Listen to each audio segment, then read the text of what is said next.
Ayun, kamusta mga subscribers natin at patuloy pa rin mga nanonood sa ating videos. Sa ngayon ay sasagutin natin yung isa nating kaibigan na nagtanong. No, actually nag-PM request niya ito na gawan ko ng video yung regarding sa kung tama ba yung sobrang laki ng tubo sa inutangan niya. Kumbaga tinubuan siya ng malaki. Hindi na raw sobrang laki na, halos hindi niya na mabayaran. So ito ang sagot diyan, kaibigan. Sa ngayon kasi wala nang batas, no? Walang batas na naglalagay ng ceiling, no? O limitasyon sa kung gaano kataas ang maaaring ipataw sa interes o na interes ng nagpapautang. Kumbaga walang limit yung interes yung kapag pinautang ka or sa mga nagpapautang. Pero may requirements 'yan, no? Upang makapagpataw ka ng interes, may requirement siya. O makapagpataw ka ng interes sa principal, dapat meron kayong malinaw na kasunduan or agreement. Agreement bago ka pautangin, dapat meron kayong kasulatan or pinag-usapan na ganito at ikaw naman pumapayag. Pero kung ikaw pumayag dun sa agreement nyo, wala kang magagawa kundi bayaran yan. So sa madaling sabi o sa madaling salita, yung mga nagpapautang, malaya yan, no, na magpataw ng interes kung gaano kataas yung interes na ipapataw niya basta meron kayong agreement. Tandaan na requirements, kumbaga importanteng requirements yung kasunduan or yung agreement na mapag-uusapan ninyo both parties. Pero sa kabila naman ng ganito, no, ilang beses na rin naglabas ng desisyon yung Korte Suprema tungkol diyan sa pagtaas ng interes. Sa isang kaso pinagpapalagay nga masyadong mataas yung 6% na interest kada buwan. So 6% ang taas na yun. Tapos ayon din sa Korte Suprema, kahit malaya namang magtubo itong mga nagpapautang or meron kayong kasunduan ukol sa pagpapataw niya ng interest dun sa inutang mo, maaari pa rin niyang ipawalang bisa, no, o pababain ng korte yung interest kung mapapatunayang unconscionable o contrary to morals ito, no, o sobra na at hindi na patas, kumbaga hindi na makatao yung itinutubo, maaari pa rin pababain niya ng korte.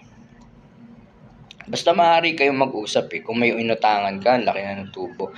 Pag-usapan ninyo yung pinagkautangan mo. No, makiusap ka na kung maaari babaan na yung interest kasi hindi mo na kayang bayaran, palaki na ng palaki yung utang mo, ikaw na babaon na. Kausapin mo, pag-usapan niyo na lang.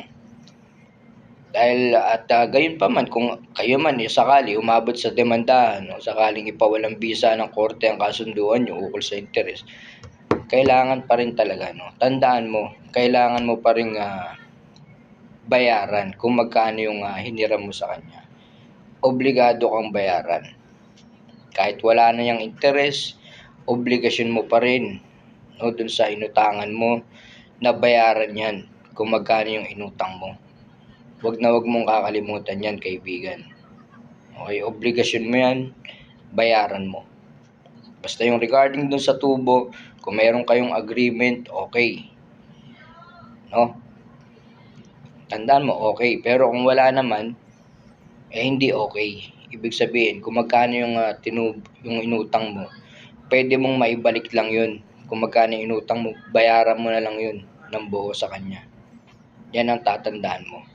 Huwag kayong matatakot kung sinasabing ipopost kayo or guguluhin yung buhay nyo, kung tinatakot kayong i-post sa social media, siya pa yung makukulong kasi cyber libel yan. Mapapatunayan yan, paninirang puri yan Hindi ka nila pwedeng ikulong. Actually, hindi ka rin nila pwedeng i-chismis. Sila pa makakasuhan dyan. Ganyan ang batas dito sa Pilipinas. Wag mong kalilimutan. Hindi ka pwedeng i-post, hindi ka rin pwedeng i-chismis. Kaya tandaan nyo yung mga nagpapautang dyan, wag ninyong gagawin yan. sa mga umutang sa inyo dahil kayo pa ang mababalikan, kayo pa yung madedemanda, 'di ba? Pabor lahat sa umuutang. Ganyan katikas dito sa Pilipinas pagka mangungutang ka, nasa sayo pa lahat ng pabor. Yung tumulong ka, nasa sayo pa rin lahat ng pabor. Nasa inutangan mo or yung sa tinulungan mo. Kawawa ka, yung nagpapautang. Kaya dapat meron kayong agreement, matinding agreement. At siguraduhin nyo yung mga nagpapautang na yung pauutangan nyo ay talagang may pambayad or mababayaran kayo. Okay? Shoutout nga pala dyan sa mga inutangan ko. Mababayaran ko rin kayo. Maraming salamat sa inyo. Tulong yan.